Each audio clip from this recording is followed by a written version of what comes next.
Peace, Peace, family. This is your brother, Marc Lamont Hill. Welcome to Night School. Every night here on the Marc Lamont Hill official YouTube channel, we hold Night School. We break down the most controversial subjects, the most engaged debates, the most interesting topics going on in the world today. And tonight is absolutely no different. It's good to see y'all.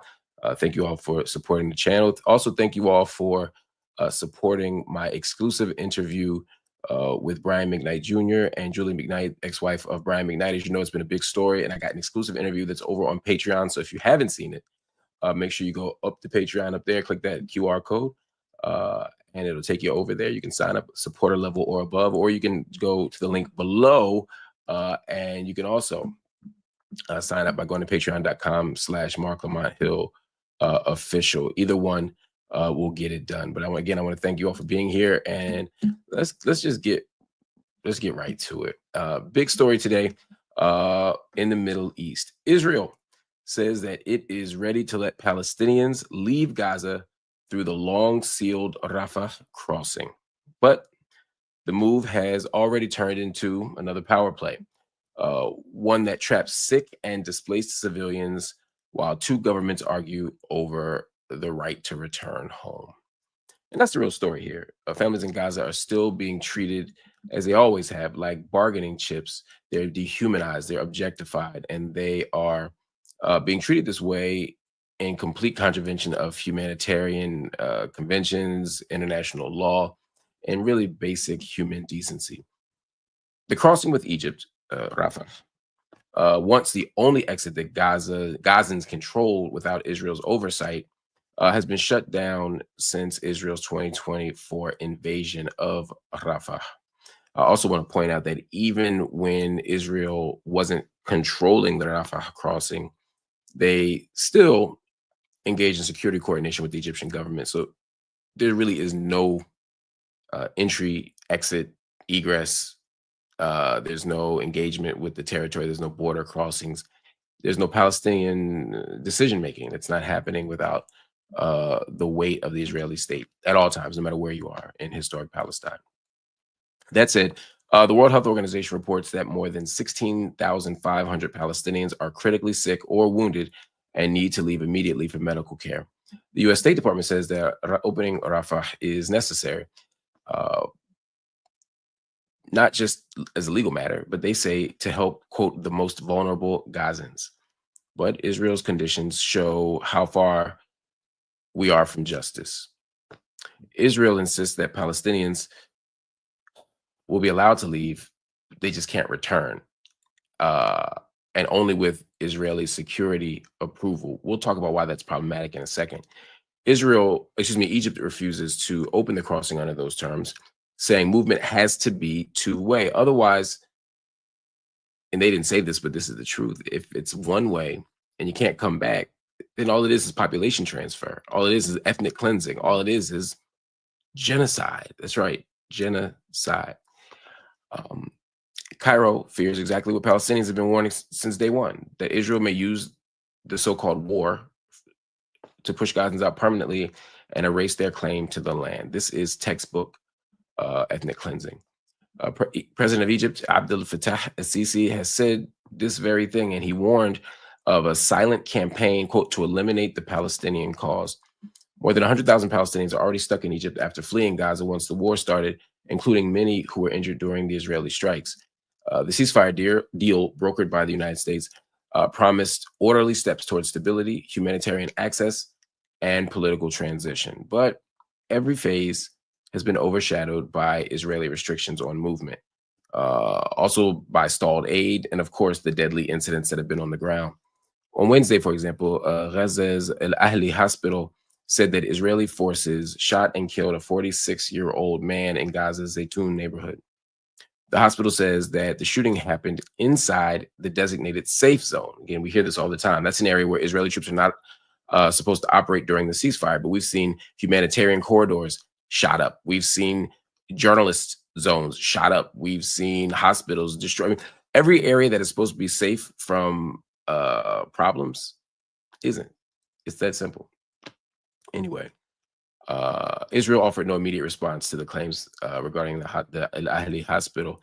But according to the Gaza Health Ministry, more than 360 Palestinians have been killed across the Gaza Strip since the ceasefire began on October 11th. The overall Palestinian death toll is now more than 70,100. That's about half women and half children, half women and children collectively. It's also important to note that those numbers are very, very, very, very low estimates. When we think about the casualty rate, which includes injuries, it goes higher. When we think about the people under rubble who haven't been identified, but we know are dead, then we're looking at six digits. We're looking at hundreds of thousands of people who have died in Gaza. And of course, Israel, they blame Hamas. They say Hamas is violating its own obligations.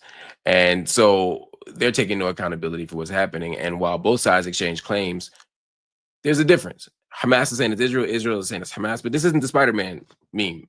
This isn't a bunch of guilty people pointing at each other, because Israel controls the border. They control the population registry. They can control the airspace. They control the military power. These are not opposite sides of the same coin. This is a colonial occupation. And as Gaza fights for basic humanitarian access, Israel announced that it will send an envoy to meet with Lebanese officials, a move framed as an effort to stabilize relations. But many people, many Palestinians, but also many of us who are observing globally, see it as an attempt to shift international attention away from Gaza. Oh, let's focus on Lebanon. Later on, it might be Syria. Later on, it might be back to Saudi. But we have to keep our eye on the ball. And the ball is Palestine. It doesn't mean it's the only ball. It doesn't mean it's the only thing we talk about. It doesn't mean it's the only thing we worry about. But we absolutely have to talk about and deal with this issue of Palestine. Anyway, let's move on to yet another story that is incredibly important. Y'all's president's back at it again. The Trump administration has frozen immigration applications from people in 19 countries. You'll be shocked to know they're not really stopping immigration applications from France or Germany or Norway or Sweden. No. Almost all of them come from Africa, the Middle East, or Asia. And the move is already hitting immigrant families who have been in the legal pipeline for years. USCIS says the pause is necessary so they can, quote, vet and screen to the maximum degree possible, even though they admit it will delay green card access, citizenship cases, and other things for thousands of people. But I want to be clear, this isn't just a paperwork slowdown. The freeze is landing in a political climate where Trump and his allies have escalated their rhetoric from dog whistles, which they've always done, to outright bullhorns. What used to be coded language about the rapists and the animals who would be coming from these other countries like south of the border, that language is now being replaced by outright claims that certain cultures are incompatible with the United States and that migration from the global south, the so-called third world, is a threat to society itself. They're not even pretending to not be racist. The administration seized on the recent shooting of 2 National Guard members near the White House, 1 killed and 1 critically hurt, to accelerate that narrative. They're always looking for an excuse, a pretext, a scapegoat even. The suspect, Rahmanullah Lakanwal, is an Afghan national who worked alongside U.S. forces as part of the CIA-backed Zero units. That's another story for another day. Office hours, we'll talk about that one day. But the role of the CIA and the U.S. government more broadly in installing the very movements, the very leadership, the very power structures that they then want to dismantle and use as the pretext for their imperial invasions, oh man, it's something that could be studied for another century, man. The U.S. knows what they're doing. They create the monsters and then tell you that they have to destroy the monsters. Anyway, Lakanwal came to the United States after the collapse of the U.S.-backed government in Kabul, part of the long tail of American wars abroad. And then he was granted asylum by who? You got it. The Trump administration, not Biden, the Trump administration in April. But instead of acknowledging the trauma and the violence that the U.S. exported and the local allies it relied on, Trump used the tragedy to push his agenda. He claimed the incident proved the quote unquote social dysfunction caused by immigrants, and he demanded a permanent pause on migration from poorer nations. Now, the administration then stopped processing all Afghan visas and asylum applications nationwide. And then on Thanksgiving Day, Trump introduced a new word. Ironic, right? Since he knows so few. He introduced a new word to the American public, a word with a long, dark pedigree in Europe, in European politics, especially on the far right. He said, This is important, y'all. He said only reverse migration can fully cure this situation. Again, only reverse migration can fully cure this situation. Moments later, he was echoed by the DHS, Department of Homeland Security. They said remigration now. This isn't neutral language. Remigration is a very particular term. It's a signature term of the European identitarian movement, a project built on sending non-white, non-Christian populations back to their countries of origin, regardless of their citizenship or their legality. They could be a citizen of that nation and they're still going to be read as outsiders, and they're still going to be forced to go back, quote unquote, home. In Germany and Austria, extremist policies have used it to, or extremist policies have been deployed by extremist parties to justify mass deportations, even sometimes giving out mock one-way plane tickets to immigrants. The term is in the same neighborhood, maybe a first cousin of great replacement rhetoric. That's the conspiracy theory claiming that white Europeans are being intentionally replaced by migrants of color. That's also a theory that was bound up in anti-Semitism and often used to do extraordinary harm to our Jewish brothers and sisters. And now the language is coming straight from the US government. The Department of Homeland Security is involved in this. They're engaged in this. They're excited about this. They have even floated the idea in the United States, in the Department of Homeland Security, they floated the idea of forming an Office of Remigration. This is something that we could not have imagined even 5 years ago. Shit, maybe even 2 years ago, maybe even a year ago. For some of us, others saw this coming. Trump's allies have said outright that the goal is not just to deport undocumented people, but to actually reverse migration. That means that they want to push out entire communities that the Trump government, doesn't believe belong here. It doesn't matter what their status is. Some in the administration have even suggested prioritizing, this is wild, white Afrikaner refugees for resettlement, while shutting the door entirely on Black and brown migrants. The person who popularized the term remigration, I'm talking about Austrian extremist Martin Sellner, he's been celebrating. He loves Trump's adoption of this rhetoric and this approach. He says it's proof that his agenda is going mainstream, and he's not wrong about that part. Meanwhile, 1.4 million asylum seekers in the United States are now facing indefinite limbo. Most come from countries that Trump has called high risk, from Afghanistan and Sudan to Somalia, Iran, Yemen, Cuba, Togo. These are students, these are workers, these are family members, these are caregivers, these are people who followed every rule that the system laid out, and they're still watching the door get slammed on them in the middle of the process. Now, immigrant advocates warn that the remigration narrative is designed to scapegoat entire populations. Entire populations are being scapegoated for the actions of one person. This is called, they didn't use this language, I'm using it now, collective punishment. These are other acts, gross acts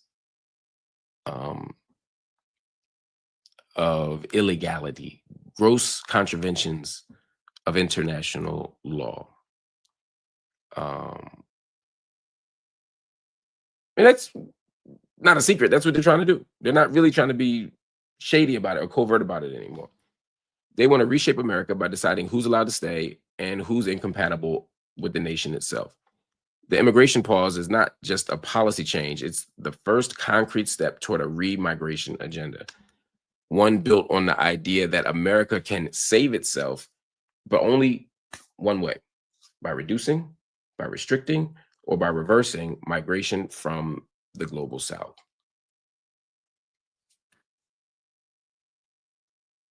This is a policy that is as old as colonialism. It's as old as white supremacy. They take the same old stuff, the same old narratives, the same old hierarchies, the same old relations of domination, the same old logics of domination. Now they just repackage it as national security. But we know what it is. We know exactly what it is. Anyway, one more story before we go, family. One more story before we go. The most dangerous story in hip hop right now is definitely the Diddy story. And that story just hit Netflix. And it's landing just like a lot of people thought, like a bomb. 50 Cent's 4-part documentary called Sean Combs' The Reckoning pulls back the curtain on one of music's biggest moguls at the exact moment that his empire is collapsing under accusations of abuse, exploitation, and criminal misconduct. Now, the series, which by the way is put together by lots of people, Diddy is the subject, 50 Cent is the EP, but there's lots of hands in this. The series traces how Sean Combs, or Diddy, or Puff Daddy, whatever you want to call him, went from the architect of the bad boy era to the center of a sprawling legal and moral crisis. Now, 50 spent more than a year with director Alexandra Stapleton gathering interviews, evidence, and never seen before video that Netflix says, to be clear, that it obtained legally. They say nobody was paid, and they also said that 50 Cent didn't control the narrative.